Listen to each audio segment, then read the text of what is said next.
ઓરિયંતાણમ નમો, નમો ઓરિયંતાણમ નમો સિદ્ધાણમ નમો આયર્યાણમ નમો વજ્જાયણમ નમો લોય સવ્વ સાવણમ એસો પંચનમુકારો સવ્વ પાવપણાસણો મંગલાણં ચ સવ્વે સિંહ પડમમ હવૈ મંગલમ આદિમમ પૃથ્વીનાથમ આદિમમ નિષ્પરિગ્રહમ આદિમમ તીર્થનાથં ચ ઋષભ સ્વામિનમ સ્તુમમ અંગૂઠે અમૃત સે લબ્ધિ તણા ભંડાર શ્રી ગુરુ ગૌતમ સ્વામી ને સમર્પિત સદાય મન વંચિત ફલદાતાર.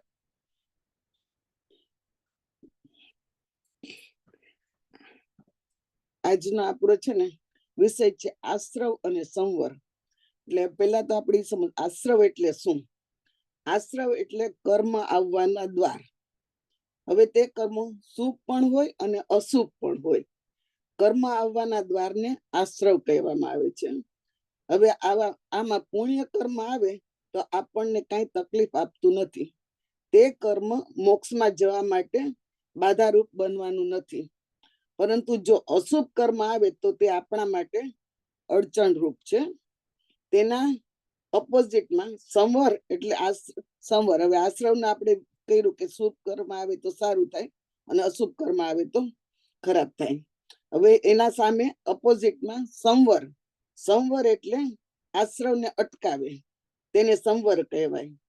કર્મનો પ્રવાહ જે આવતો હોય અને તે આત્મા તેને રોકે તેને સંવર કહેવાય. હવે આશ્રવ અને સંવરના 20 ભેદ છે. આશ્રવના પહેલા 5 ભેદ છે. મિથ્યાત્વ, અવ્રત. આશ્રવ સેનાથી આવે તો કે મિથ્યાત્વ, અવ્રત, પ્રમાદ, કસાય અને અશુભ જોગ. અને સંવરના 5 ભેદ છે તેના અપોઝિટ છે. સંકિત, પ્રત્યાખ્યાન, પચખાંડ, અપ્રમાદ અને અકસાય.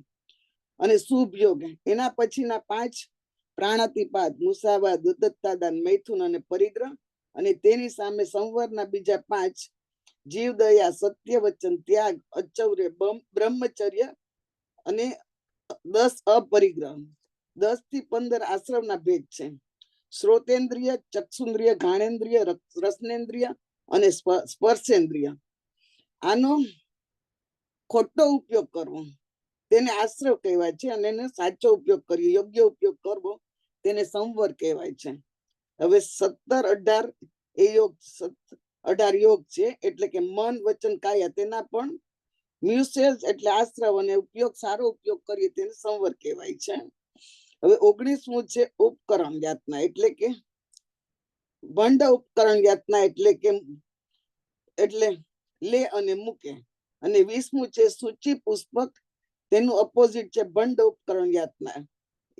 એ કરે અને સૂચિપૂર્વક ન કરે. આમાં મિથ્યાત્વ પહેલું છે. તો મિથ્યાત્વ એટલે શું? અણસમજતા, ખોટી સમજથી અજ્ઞાન આશ્રવ એટલે કે કર્મ બંધનું કારણ. કુદેવ, કુગુરુ, કુધર્મને માનવા, આ બધું જ મિથ્યાત્વ છે. મિથ્યાત્વ 25 પ્રકારના છે. તેના અપોઝિટ સમકિત એટલે શ્રદ્ધા. 9 તત્વો ઉપર શ્રદ્ધા, દેવ, ગુરુ, ધર્મ ઉપર શ્રદ્ધા કરવી.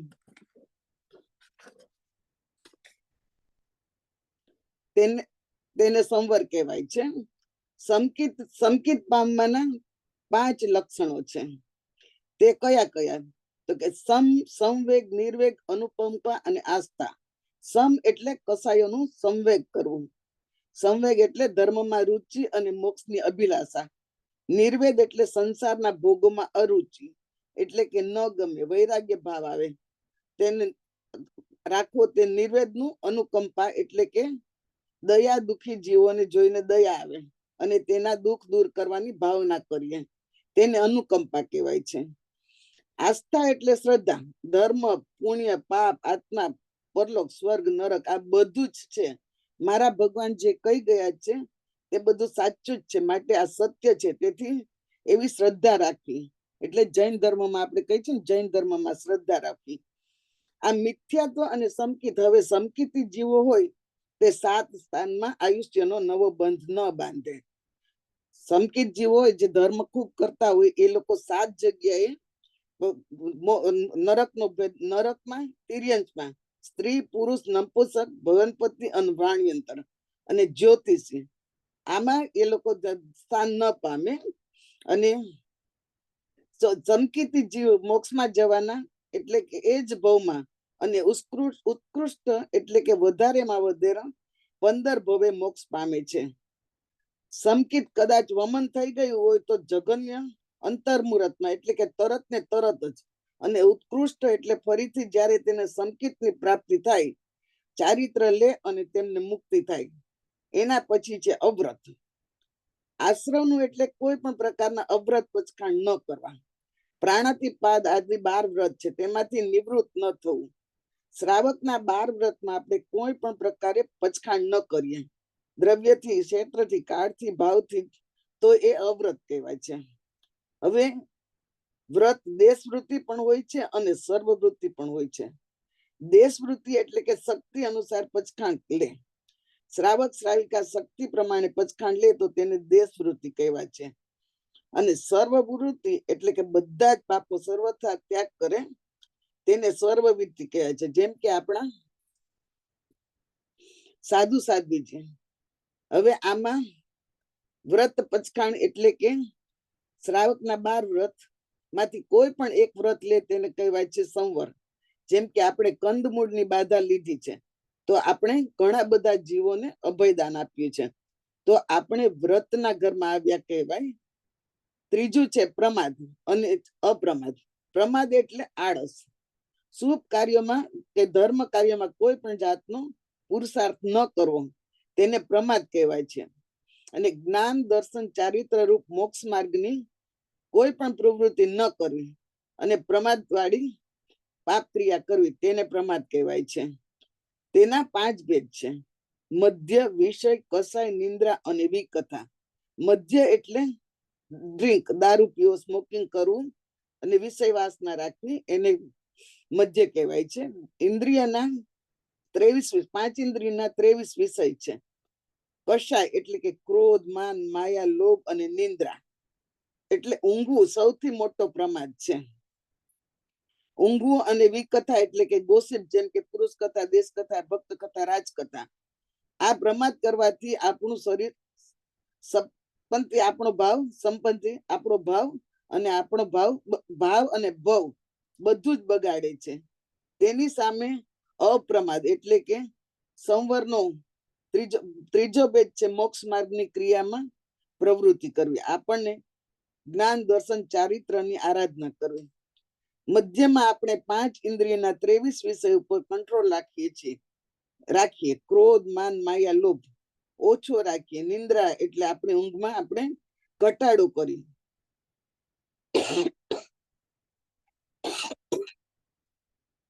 અને વિકથાની જગ્યાએ ધર્મ કથા કરીએ. ધર્મ કથા 4 પ્રકારની છે: આક્ષેપણી કથા, વિક્ષેપણી કથા, સંવેદની કથા અને નિર્વેદની કથા.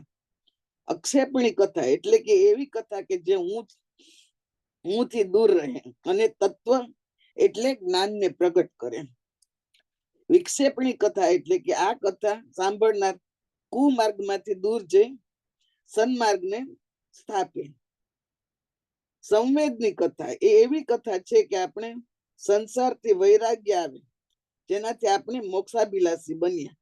અને નિર્વેદની કથા જે કથા જીવનની નશ્વરતા, દુઃખને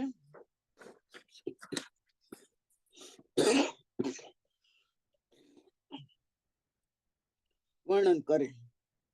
સંસાર અને શરીર પ્રત્યે ઉદાસીન ભાવ બનાવે, તેને કહેવાય છે નિર્વેદની કથા. આ થયા પ્રમાદ.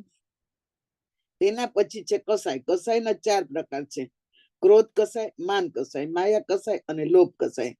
આ કસાયના લીધે આપણી સંસારની વૃદ્ધિ થાય છે. કસાય કરીએ અને કર્મબંધ ખૂબ વધારે થાય છે. આશ્રમ વધે છે, કર્મ વધે છે, જેના કારણે આપણો સંસાર પણ વધે છે.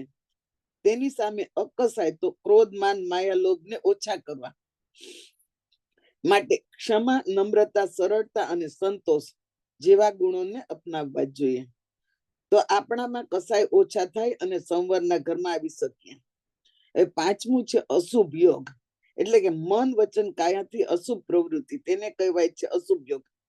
જેમ કે ચિંતા, આપણે મનથી કોઈને ઘણું, આપણે ચિંતામાં મનથી કોઈને ઘણું બધું કહી દેતા હોય છે. મનમાં કોકને ખૂબ ખરાબ કહી દેતા હોય છે. વચનથી બોલી પણ દઈએ છીએ અને કાયાથી ક્રિયા કરી શકીએ છીએ, પરંતુ મનથી સૌથી વધારે પાપ બાંધીએ છીએ. કારણ કે આપણે કોઈને કુવચન ન કહી શકીએ, કોઈના પર હાથ ન ઉપાડી શકીએ, પણ મનમાં ને ઘણું બધું કહી દઈએ છીએ કે હું આને મારી દઉં, કે આમ કરી નાખું, કે તેમ કરી નાખું. તે મનના પાપ બાંધે છે, તે અશુભ યોગ કહેવાય છે. તો શુભ યોગ એટલે કે હંમેશા શુભ કાર્યમાં પ્રવૃત્ત રહેવું. મન અશુભ યોગમાં જતું હોય તો તેને ડાયવર્ટ કરીને ધર્મ ક્રિયામાં સ્થાપિત કરવાનું. તને શુભ કાર્યોમાં પ્રવૃત્તિ વધે ને આપણે સંવરના ઘરમાં આવીએ. આ ત્રય આશ્રવ અને સંવરના 5 ભેદ. હવે છઠ્ઠો ભેદ છે આશ્રવના પ્રાણાતિપાદ, મૃષાવાદ, અદત્તાદાન, મૈથુન અને પરિગ્રહ. હવે 6 થી 10 નંબર અને તેનું સંવર આવશે. જીવ દયા, સત્ય વચન, અદત્તાદાન. હવે એનું બધું પ્રાણાતિપાત નું આપણે અપોઝિટ કરીએ તો શું કરવાનું? તો કે જીવ દયા કરવાની. અને મૃષાવાદ એટલે એની સામે સત્ય વચન બોલવાનું. અદત્તાદાન એટલે કોઈને દાન આપવું અને અદત્તાદાન નો ત્યાગ કરવો. ચોથું છે સંવર અને એટલે બ્રહ્મચર્ય. અને પાંચમું છે પરિગ્રહ, એની સામે આપણે અપરિગ્રહ નો ગુણ અપનાવવો જોઈએ. પ્રાણાતિપાત એટલે કોઈ જીવને ઘાત ન કરવો, 9 પ્રકારની હિંસા ન કરવી. પૃથ્વી કાય, અપકાય, તેવકાય, વાવકાય, વનસ્પતિ કાય. આ 5 એકેન્દ્રિયના અને એકેન્દ્રિય, બેન્દ્રિય, તેન્દ્રિય, ચૌરિન્દ્રિય, પંચેન્દ્રિય, આ 9 પ્રકારની હિંસા ન કરવી જોઈએ. તેમાંથી આશ્રવ વધારીએ છીએ. હવે દ્રવ્ય હિંસા એટલે કે આવા કોઈ પણ જીવને મારીને એ દ્રવ્ય હિંસા પણ ભાવ હિંસા ને આપણે મનથી કરીએ છીએ. જેમ કે કાલસુરી કસાઈ, આપણે એક દ્રષ્ટાંત આપણે ઘણી વખત વાત કરી ગયા છીએ. કાલસુરી કસાઈ હતો, એ રોજના 500 પાડા મારતો હતો. તો રાજા એને સજા કરી કે તને ઊંડા કુવામાં પૂરી દઈએ છીએ. તો ઊંડા કુવામાં તો પાડા હશે નહીં, તો તું કેવી રીતના મારી શકશે? તો એને શું કર્યું કે કુવાની ભીત હતી ને એના ઉપર પાડાનું ચિત્ર કરે અને પછી એમ કે આજે 1 માર્યો, 2 માર્યો, એમ કરીને એ રોજ એ કુવાની અંદર પણ 500 પાડાને મારતો હતો. એટલે એને ભાવથી મનની ક્રિયા હતી. એટલે એને 500 પાડા એવી રીતના માર્યા. એટલે આને ભાવ હિંસા કહેવાય. તો દ્રવ્યથી કે ભાવથી હિંસા ન કરવી જોઈએ. તેની સામે સંવર એટલે કે અહિંસા અને જીવ દયા નો ગુણ અપનાવવો જોઈએ. ત્યાર પછી 7મું આશ્રવ છે મૃષાવાદ, એટલે કે જુઠ્ઠું બોલવું, ખોટા સહી સિક્કા કરવા, કોઈને ખોટા માર્ગે દોરવું. ઘરમાં છું, આપણે કોઈ કહે કે તમે ઘરે છો, તમારે આવવું છે, તો આપણે ઘરમાં હોય પણ કે ના ના હું તો બહાર છું, એટલે જુઠ્ઠું બોલવું. એ બધું જ મૃષાવાદ કહેવાય છે. મૃષાવાદના કારણે આપણે બધાને અવિશ્વસનીય બની જઈએ છીએ. આપણને અપયશ મળે તો તેની સામે સંવર કરવા માટે સત્ય વચન બોલવું જોઈએ. સત્યનો ગુણ અપનાવવો જોઈએ. સત્યનો ગુણ એવો છે કે તે બધા જ ગુણોને ખેંચી લાવે છે. હવે અદત્તાદાન એટલે કે પૂછ્યા વગર કોઈની વસ્તુ લેવી નહીં. આ બધું આપણને પ્રતિક્રમણમાં આવી જાય છે. વ્રતમાં 12 વ્રતમાં આવે છે. એમાં ત્રીજું અદત્તાદાનનું વ્રત છે. એટલે એમાં એટલે કોઈની વસ્તુ લેવી નહીં, કોઈની ચોરી કરવી નહીં, ટેક્સની ચોરી કરવી નહીં, વગર ટિકિટે મુસાફરી ન કરવી, અને આપણામાં શક્તિ છે તો પણ તપ કરવાની, દાન દેવાની, પણ તે શક્તિને ગોપવવી એટલે કે છુપાવી, કે મારાથી નથી થતું એમ કરીને એક પ્રકારનું આપણે ન કરીએ તપ, એ પણ એક પ્રકારનું પાપ છે. આની સામે સંવર એટલે કે અદત્તાદાન અને ત્યાગ. હવે છે મૈથુન. 5 ઇન્દ્રિયના વિષયો પર શુભ ભાવ રાખવો, અપોઝિટ જેનું એટ્રેક્શન રાખવું, તેને અપોઝિટ જેન્ડરનું એટ્રેક્શન રાખવું, તેને મૈથુનની પરાકાષ્ઠા કહેવાય છે. 5 ઇન્દ્રિયના 23 રસ છે. શબ્દ, વર્ણ, રસ, ગંધ, સ્પર્શ, તેના પણ આપણને રાગ દ્વેષ ભાવ છે. ગમો અણગમો થાય છે, તે બધાને મૈથુન કહેવાય છે. મૈથુનની સામે આપણે સંવર એટલે કે બ્રહ્મચર્ય વ્રત એટલે કે બ્રહ્મ એટલે આત્મા અને ચર્ય એટલે રમણ. આત્મામાં રમણ કરવું તેને બ્રહ્મચર્ય કહેવાય છે. બ્રહ્મચર્ય એ શ્રેષ્ઠ તપ છે. દેવતા પણ તેને નમસ્કાર કરે છે.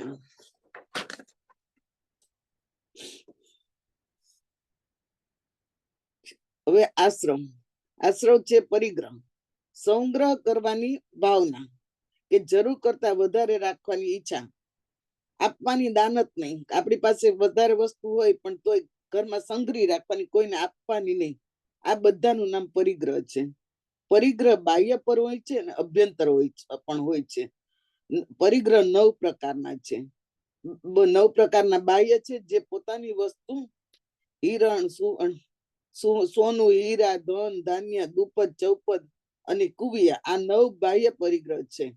અને અભ્યંતર પરિગ્રહ 14 પ્રકારના છે. તેમાં હાસ્ય, રતિ, અરતિ, ભય, ક્ષોભ, જુગુપ્સા, સ્ત્રીવેદ, પુરુષવેદ, નપુંસક વેદ, એ મિથ્યાત્વ, ક્રોધ, માન, માયા અને લોભ, આ 14 પ્રકારના અભ્યંતર પરિગ્રહ છે. 9 અને 14 પરિગ્રહને આપણે ત્યાગ કરવો જોઈએ. તેની સામે સંવર કરવા માટે અપરિગ્રહી બનવું જોઈએ. દ્રવ્ય મર્યાદા કરી અને અપરિગ્રહ બનવા, તો એ કોણ બન્યું હતું? તો કપિલ કેવડી અને પુણ્ય શાવક, કે જેને દ્રવ્ય મર્યાદા કરી અને પરિગ્રહનો ત્યાગ કર્યો હતો. મમણ શેઠ. હવે પરિગ્રહ કોણે રાખ્યો હતો?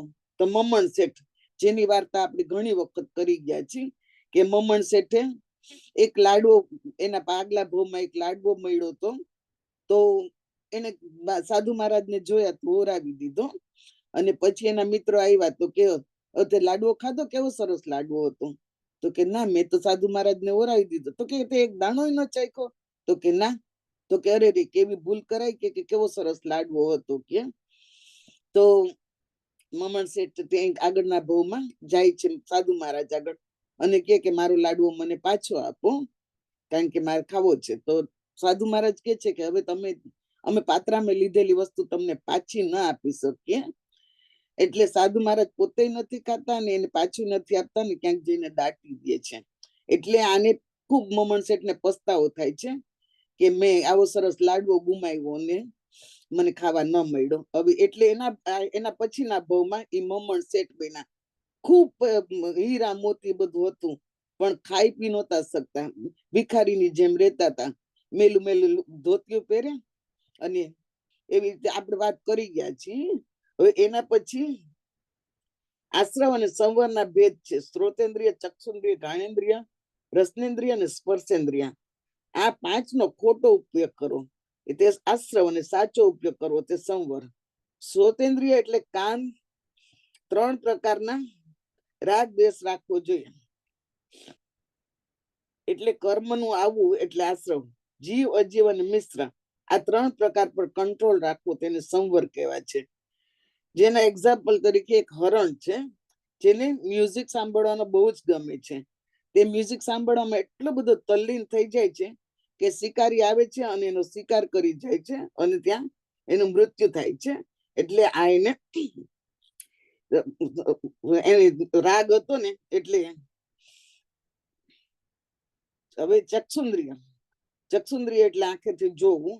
આમાં રાગ દ્વેષ નો ભાવ થવાથી કર્મ આવે છે. તેને 5 વર્ણ એટલે કે કાળો, લીલો, રાતો, સફેદ અને પીળો, આ પ્રકારના વર્ણમાં રાગ દ્વેષથી કંટ્રોલ થી સંવર આવે છે. તેનું એક્ઝામ્પલ છે પતંગિયું. જે પતંગિયું પોતાની આંખોથી દીવાને જોવે છે અને લાલ, પીળી, જળજળતી જ્યોત જોઈ અને એની પાસે જાય છે અને તે બળીને ભસ્મ થઈ જાય છે. એટલે આ ચક્ષેન્દ્રિય નું થયું. હવે ઘાણેન્દ્રિય એટલે સુરભી ગંધ અને દુર્ભી ગંધ. ગંધ 2 પ્રકારની છે. સુરભી એટલે સારી ને દુર્ભી એટલે ખરાબ. અને તેના 2 વિષય છે. તેના રાગ દ્વેષ એટલે કે કર્મનું આવવું અને વિષયમાં કંટ્રોલ એટલે સંવર. તેના દાખલામાં ભમરો છે. ભમરો છે તે પુષ્પની સુગંધથી એની પાસે, કમળની સુગંધથી એની પાસે જાય છે, એના પર બેસીને સુગંધ લે છે અને સાંજ પડે જ્યારે કમળ બંધ થઈ જાય છે ત્યારે ભમરો એની અંદર મૃત્યુ પામે છે. એટલે આને ઘ્રાણેન્દ્રિય કહેવાય. અને અને કમળ બિરાઈ જતા તેનું મૃત્યુ થાય છે. હવે રસનેન્દ્રિય એટલે 5 પ્રકારનું છે: ખારું, ખાટું, તીખું, મીઠું, તુરો અને કડવો. તેના રાગ દ્વેષ આવે તો તેને આશ્રવ કહેવાય. અને આ 5 રસમાં અનાસક્તિ ભાવ એટલે કે જેને સંવર કહેવાય છે. એના એક્ઝામ્પલમાં માછલી છે કે માછલી શિકારી ઝાડ નાખીને બેઠો હોય છે, તો ઝાડની અંદર ખાવાની લાલચથી માછલી એમાં ઝાડમાં પાય જાય છે અને ફસાય છે, અને શિકારી તેને લઈ જાય છે અને તેનું મૃત્યુ થાય છે. હવે સ્પર્શેન્દ્રિય, સ્પર્શ 8 પ્રકારના છે, જેમાં અનુકૂળ હોય તેના પર રાગ દ્વેષ અને જે પ્રતિકૂળ હોય તેના પર દ્વેષ ભાવ થાય છે. તેને કારણે આપણા કર્મ બંધાય છે, તેને આશ્રવ કહેવાય છે.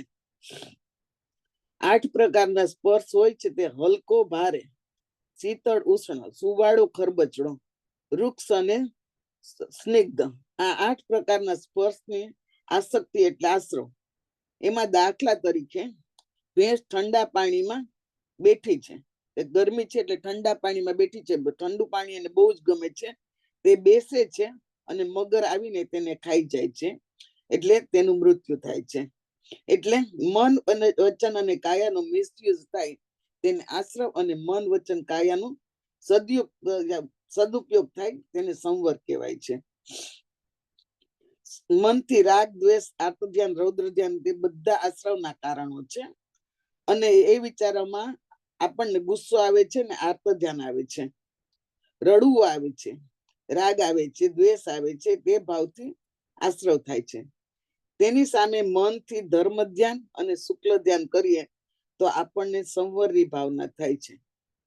વચનથી આપણે કોઈને પીડાકારી વચન બોલીએ છીએ તો તે આપણું આશ્રવ થાય છે, અને કોઈની સામે દુઃખ લાગે તેવા શબ્દો ન બોલવા જોઈએ, મૌન રાખવું જોઈએ, મોહપતિનો ઉપયોગ કરવો જોઈએ ને અસત્ય કે મિશ્ર ભાષા ન બોલવી. તેના કારણે આપણે સંવરના દ્વાર ખોલીએ છીએ.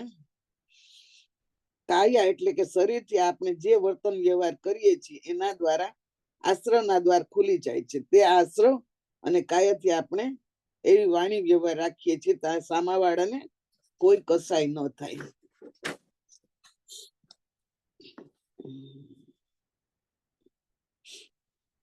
જેના કારણે આપણો સંવર ભાવ આવે છે.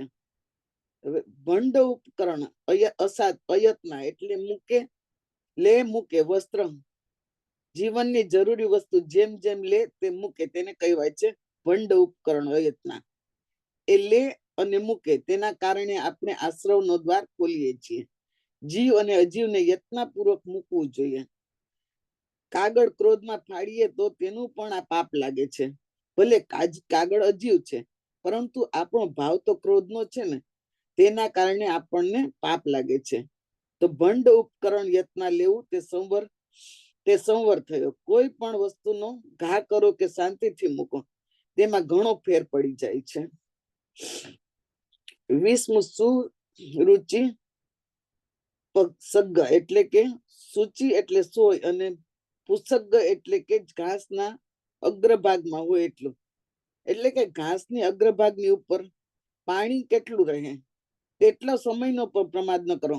હવે ઘાસના એક તીણખા ઉપર પાણી કેટલું રહે એટલો પણ પ્રમાદ કરવાની આપણને ના પાડે છે, કે સોયની અણી ઉપરથી પાણીનું ટીપું કેટલું રહે તેટલો પણ પાપ કે પ્રમાદ કરે તો તે સુરુચિ પુસ્ત કરે છે, તેને આશ્રવનો દ્વાર થઈ ગયો. એટલે કે પ્રમાદ કે પાપ ન કરે તે સંવર થઈ ગયો, અને એટલો પ્રમાદ કે પાપ ન કરે તે સંવર થઈ ગયો. તો સંવરનો દ્વાર નિર્જરા તપ. હવે સંવર એટલે આવતા કર્મોને અટકાવી દે. પણ જૂના કર્મો આપણી પાસે પડ્યા છે, અનંતા ભવોના અજ્ઞાનને વશ કે મોહને વશ થઈને આપણે કર્મ બાંધ્યા છે, તો આપણને અત્યારે સમજણના ભવમાં આવ્યા છીએ, તો તેને આપણે આત્માથી છૂટા પાડવાની ક્રિયા કરીએ, તેને નિર્જરા કહેવાય છે. આત્મા પર લાગેલા કર્મોને ઓછા કરવાની પ્રક્રિયા એટલે નિર્જરા. કર્મનું આત્માથી છૂટું પડવું તે નિર્જરા કહેવાય છે. નિર્જરા 2 પ્રકારની છે, સકામ નિર્જરા અને અકામ નિર્જરા. દ્રવ્ય નિર્જરા અને ભાવ નિર્જરા. પેલું છે સકામ, એટલે કે આત્મબુદ્ધિથી સમજણપૂર્વક પોતાની ઈચ્છાથી કષ્ટ સહન કરી ક્ષમતા ભાવે આપણે જે સહન કરીએ છીએ અને કર્મ ખપી જાય છે તે સકામ નિર્જરા કહેવાય છે. હવે તેના કર્મ જ્યારે ઉદયમાં આવે ત્યારે તે નાશ તો થાય, પણ નવું કર્મ ન બંધાય તેને સકામ નિર્જરા કહેવાય છે. સકામ નિર્જરા એટલે જ્ઞાન સહિત કર્મની નિર્જરા થાય. જૂનું કર્મ આપણું ખપી જાય અને નવા કર્મ ન બંધાય. તેની સામે અકામ નિર્જરા, કર્મનું ફળ આવ્યું, દુઃખ આવ્યું ત્યારે જીવ પરવસ્તાને કારણે દુઃખના કારણે સહન કરી લેવું, તે અકામ નિર્જરા થઈ. આપણા ઉદયમાં આવેલા કર્મ નો નાશ થયા, પણ આપણી દિનતા પરવસ્તાના કારણે આપણે નવું કર્મ બાંધી લીધું, તેને અકામ નિર્જરા કહેવાય. હવે દ્રવ્ય નિર્જરા અને ભાવ નિર્જરા. આત્માના પ્રદેશમાંથી કર્મ પૂતગલનું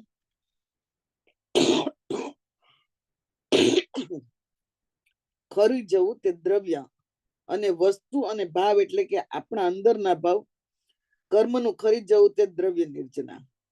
અને આત્માના તપ આદિથી જે આપણા અંદર નવ ના ભાવ છે, રાગનો, દ્વેષનો, તે ભાવનું ખરી જવું, ક્ષીણ થઈ જવું, નાશ થવો, એને ભાવ નિર્જરા કહેવાય છે.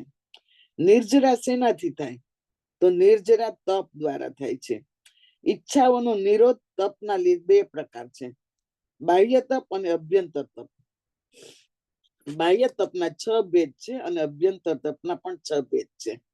બાહ્ય તપના 6 ભેદ છે: નાનામાં નાનું, અણસણ, ઉણોદરી, વૃત્તિ સંક્ષેપ, રસ પરિત્યાગ, કાયા કલેશ અને પ્રતિસલ્લીનતા. આ 6 બાહ્ય તપ છે, જેમાંથી પહેલું અણસણ, ઉણોદરી, વૃત્તિ સંક્ષેપ, રસ પરિત્યાગ અને તે આહાર સુધી માટે છે, અને કાયા કલેશ અને પ્રતિસલ્લીનતા એ કાયાની શુદ્ધિ માટે છે. હવે 6 અભ્યંતર તપ છે. 6 અભ્યંતર તપના નામ પ્રાયશ્ચિત, વિનય, વૈયાવચ, સ્વાધ્યાય અને ધ્યાન અને કૌશક. તેમાંથી પહેલા 4 પ્રાયશ્ચિત, વિનય, વૈયાવચ, સ્વાધ્યાય તે મનથી શુદ્ધિ માટે છે, અને ધ્યાન અને કૌશક તે ચેતનાની, આત્માની શુદ્ધિ માટે છે. અણસણ. અણસણ નો અર્થ અન એટલે અસન, અને અન એટલે અસન, ને અન્ન એટલે નહીં, એટલે કે આહાર અણસણ નો મતલબ છે જેમાં 3 કે 4 આહારનો ત્યાગ છે થોડા સમય માટે, અથવા તો યાદ જીવત પૂર્વક માટે ત્યાગ કર્યો હોય તો તેને અણસણ કહેવાય છે. એમ કે અણસણ આપણે એકાસણું કરીએ, બેસણું કરીએ કે સંથારો કરીએ, એને અણસઠ વ્રત કહેવાય છે. હવે 3 થી 4 આહાર કર્યા છે, અણસન, પાનમ, ખાનમ, 3 થી 4 આહાર છે, તે કયા કયા છે?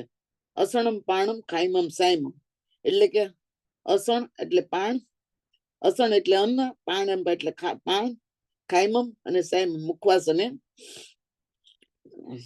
રાંધેલો આહાર.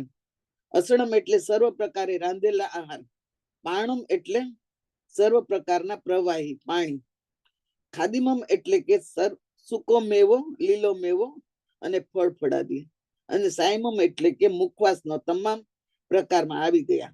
આ ચારે આહારનો કલાકથી માંડીને વધુમાં વધુ સમયથી ત્યાગ કરો તેને કહેવાય છે અણસણ. અણસણના 2 પ્રકાર છે, ઈત્વર્ય અણસણ અને યત્વર્ય અણસણ. એટલે કે 9 પ્રકારની, એટલે 9 થી માંડીને 1 થી વધારે ઉપવાસ કરવા, અલ્પ આહાર કરવો, અલ્પ કાળ માટે, તેને ઈત્વર્ય અણસણ કહેવાય છે. કે આપણે સવારના સૂર્ય ઉગેનો ચોવિહાર કરીએ, 9 નો કરીએ, કે દિવસમાં કલાક 2 કલાકના ચોવિહાર કરીએ, એને ઈત્વરી તપ કહેવાય છે, અને એને ઈત્વરી અણસણ કહેવાય છે. હવે આ તપમાં નિર્જરા તો થાય જ છે, પણ તેની સાથે સાથે આપણી હેલ્થ પણ સારી રહે છે, ડાયજેસ્ટિક સિસ્ટમ ને પણ આરામ મળે છે, આપણી બોડીનું પ્યોરિફિકેશન થાય છે. આ સાથે આપણા શરીરને સાથે આપણું મન પણ સારું થાય છે. અને આપણે નિશ્ચય કરીએ કે આની સાથે હું ઈતરિક અનશન કરી શકું છું, તો ભવિષ્યમાં હું યાત્રિક અનશન પણ કરી શકું છું. એટલે આમાં આપણું મન મજબૂત થાય છે અને ઈચ્છા કરીએ ક્યારે હું પંડિત મરણે મરું. નાના નાના અનશન કરીએ તો સંથારાના ઉત્કૃષ્ટ સુધી આપણે પહોંચી શકીએ છીએ. હવે નાના તપની સાથે આપણે અનુમોદનાના ભાવ પણ રાખવા જોઈએ. બીજાને સાતા પમાડવી જોઈએ, સાતા પૂછવી જોઈએ. મારાથી થતું નથી પણ આ કરે છે તો એની અનુમોદના કરવી જોઈએ, સાતા પૂછવી જોઈએ અને એને સાતા પમાડવા માટે આપણે જે બની શકે તે કરવું જોઈએ, જેનાથી આપણા તપના અંતરાય તૂટે છે. તપસ્વીનો જય જયકાર કરવાનો. તપસ્વીને અંતરાય ન પાડીએ. સૂતી વખતે સાગારી સંથારો લેવો જોઈએ. આહાર શરીરને ઉપજી, પચકું પાપ 18. મરણ આવે તો ઓસરું અને જીવો તો આગાર. આ છે સાગારી સંથારો છે, તે રોજ રાતના લેવાનો અને સવારના ઉઠીએ ત્યારે 3 નવકાર ગળી અને પાડી લેવાનું. એટલે સાગર. એના પછી ઉણોદરીવત. ઉણો એટલે કે ઓછું અને ઉદર એટલે કે પેટ. પેટને થોડું ભૂખ્યું રાખો, એટલે કે જરૂર કરતા ઓછું ખાવું. તેને ઉણોદરી તપ કહેવાય છે. ઉણોદરી તપના 2 ભેદ છે, દ્રવ્ય ઉણોદરી અને ભાવ ઉણોદરી. દ્રવ્ય ઉણોદરીના પણ 2 ભેદ છે, ઉપકરણ ઉણોદરી અને ભક્તપાન ઉણોદરી. ઉપકરણ એટલે કે વસ્તુ, પાત્ર, કપડા, તેમાં આપણે દ્રવ્ય ઓછું કરવું જોઈએ, તેને ઉપકરી અણદ્ર. અને ભક્તપાન દ્રવ્ય ઉણોદરી એટલે કે આહાર કે જેટલું આપણે ખાઈએ છીએ તેનાથી 1 કોડિયો ઓછું ખાવું, તેને ભક્તપાન કહેવાય છે. તો ભાવ ઉણોદરી ક્રોધ, માન, માયા અને લોભ કસાયને ઓછા કરવા. કસાયને વશ આપણે એવું બોલવું નહીં કે સામેવાળાને દુઃખ થાય અને તેમાં કસાય વધે. આપણામાં રહેલા કસાયને શાંત કરવા તેનો ભાવ ઉણોદરી કહેવાય છે. હવે આવ્યું મોક્ષ. મોક્ષ એટલે શું? મોક્ષ એટલે શું બધા જ ને ખબર છે. સર્વ કર્મથી છૂટી જવું અને કર્મ રહિતની અવસ્થા, સહિતની અવસ્થા. તો તેને નિર્જરા દ્વારા કર્મ ખપાવતા કર્મ રહિતની અવસ્થામાં આવી જવું અને આત્માના શુદ્ધ સ્વરૂપને પ્રગટાવવું, તેને કહેવાય છે મોક્ષ. દેહ રહિત તો જીવ, શરીર વગરનો જીવ જે લોકમાં નથી રહેતો, તે લોકાલોક ગ્રહ એટલે કે લોકના અગ્રભાગમાં છે. તે સ્થાનને આપણે સિદ્ધ શિલા કહીએ છીએ. મોક્ષના સુખ જન્મ નહીં, જરા નહીં, મરણ નહીં, કાયા નહીં, કર્મ નહીં, આવી જે અવસ્થા છે એને કહેવાય છે મોક્ષ. મોક્ષમાં જવાના 4 દ્વાર છે. 4 ગતિ સમજવાના પણ 4 કારણ છે. દેવલોકમાં જવાના પણ 4 કારણ છે અને મનુષ્યમાં જવાના પણ 4 કારણ છે. નરકમાં જવું હોય તો મહા આરંભ, મહાસમારંભ, આહાર અને પંચેન્દ્રિય. હવે આ 4 કારણોમાંથી એક પણ કારણથી જીવ નરકમાં જવાનો છે. હવે નરકમાં જવાના 4 કારણો કયા? મહા આરંભ, મહાસમારંભ, આહાર અને પંચેન્દ્રિય નો વધ, એટલે કે પંચેન્દ્રિયોની હત્યા કરીએ. આ 4 કારણથી આપણે નરકમાં જઈએ છીએ. જીવ નરકમાં જાય છે, આપણે નહીં. મોક્ષમાં જવાના પણ 4 દ્વાર છે. સમ્યક જ્ઞાન, સમ્યક દર્શન, સમ્યક ચારિત્ર અને સમ્યક તપ. નરકમાં જવાના 4 રસ્તા એટલે કે 4 કારણો છે. તો એક પણ કારણથી તિર્યંશ કે નરકમાં જઈશું એવું અહીંયા નથી. અહીંયા મોક્ષમાં જવા માટે 4 પાયા માટે 4 કારણનું સેવન કરીએ તો મોક્ષમાં જવાય છે. જીવ 15 ભેદે શ્રીજી બુજીને મોક્ષમાં જાય છે. મોક્ષમાં જવાના 15 ભેદ છે. તેનું પહેલું ભેદ છે તીર્થ સિદ્ધા, એટલે કે તીર્થંકર તીર્થની સ્થાપના કરે પછી તે જીવ મોક્ષમાં જાય છે, કે તેને તીર્થ સિદ્ધા કહેવાય છે. તીર્થંકર ભગવાન છે તે તીર્થની સ્થાપના કરે છે ને, એમાં 4 જે હોય, સાધુ, સાધ્વી, શ્રાવક અને શ્રાવિકા, અને એનાથી તીર્થની સ્થાપના થાય અને ત્યાર પછી જે લોકો મોક્ષ જાય એને તીર્થ સિદ્ધા કહેવાય. જેમ કે મહાવીર સ્વામીએ તીર્થની સ્થાપના કરી, પછી ગૌતમ સ્વામી, સુધર્મા સ્વામી વગેરે મોક્ષમાં ગયા, તો તે તીર્થ સિદ્ધા કહેવાયા.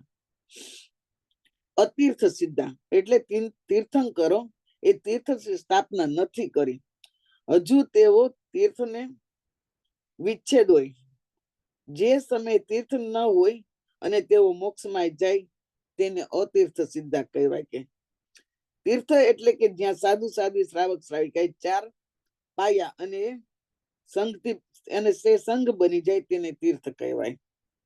અતીર્થ સિદ્ધામાં મરુદેવી માતા કે નો એક્ઝામ્પલ છે કે એને કોઈ પણ જાતનું તીર્થ નહોતું સ્થાપન કર્યું, પણ હાથીની અંબાડીએ બેઠા બેઠા એમને કેવળ જ્ઞાન થયું અને સીધા મોક્ષમાં ગયા. તો તેને 15 કર્મભૂમિમાં એનો એક્ઝામ્પલ છે કે તું અતીર્થ સિદ્ધા મરુદેવા માતાનો દ્રષ્ટાંત છે. હવે 15 કર્મભૂમિ છે, તેમાં 5 ભરત, 5 ઐરાવત અને 5 મહાવિદ્ય ક્ષેત્ર છે. તેમાંથી 5 અને 5 ભરત અને 5 ઐરાવત માંથી અતીર્થ સિદ્ધા થાય. કેમ 5 મહાવિદ્ય ક્ષેત્રમાંથી અતીર્થ સિદ્ધા ન થાય? કારણ કે ત્યાં હંમેશા અવસર્પિણી કાળ જ હોય છે.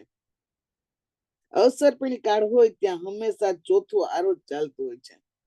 ચોથા આરામાં હંમેશા તીર્થંકર ભગવાન હોય છે. વિહરમાન એટલે કે હજુ કેવળ જ્ઞાન થયું નથી. અર્યન પરમાત્મા, સિમંદર સ્વામી, યુગમંદર સ્વામી આદિ જે આપણે 20 વિહરમાન કહીએ છીએ ને, તે મહાવિદ્ય ક્ષેત્રમાં જ છે. હવે ત્યાંથી તીર્થની સ્થાપના થઈ ગઈ હોય તો અતીર્થ સિદ્ધા કહેવાય. ત્યાં તીર્થની સ્થાપના થઈ ગઈ હોય તો અતીર્થ સિદ્ધા કેવી રીતે બને? તેથી 5 મહાવિદ્ય ક્ષેત્રમાં અતીર્થ સિદ્ધા બનતા નથી. હવે 10 કર્મભૂમિ રહી, 5 ભરત અને 5 ઐરાવત, તેમાં પણ અવસર્પિણ કાળ અને ઉપસર્પિણ કાળ આવે. અને તેમાંથી અતિ સુખ અને અતિ દુઃખ કાળ હોય. એટલે કે પેલો, બીજો, પાંચમો અને છઠ્ઠો એ સુસમ દુસમ અને દુસમ કાળ હોય છે. તેમાં પેલો અને બીજો આરો છે તે અતિ સુખ વાળો છે, અને પાંચમો અને છઠ્ઠો આરો અતિ દુઃખ વાળો છે. એ બંનેમાં અતીર્થ સિદ્ધા ન થાય, ત્યાં તીર્થંકર હોતા નથી. મધ્ય કાળમાં તે કાળમાં તીર્થંકર નથી બનતા અને ધર્મ પણ નથી હોતા. આ રીતે અહીંયા પૂરું થાય છે. જીન આજ્ઞા વિરુદ્ધ મારાથી કઈ પણ બોલાયું હોય અને તમારાથી સંભળાયું હોય તો અર્યંતનંતા સિદ્ધ ખેડૂતોની સાક્ષી તસ્મિચ્છામિ દુક્કડમ. પાસે જ ટાઈમ છે, રેકોર્ડિંગ બંધ કરી દેશો.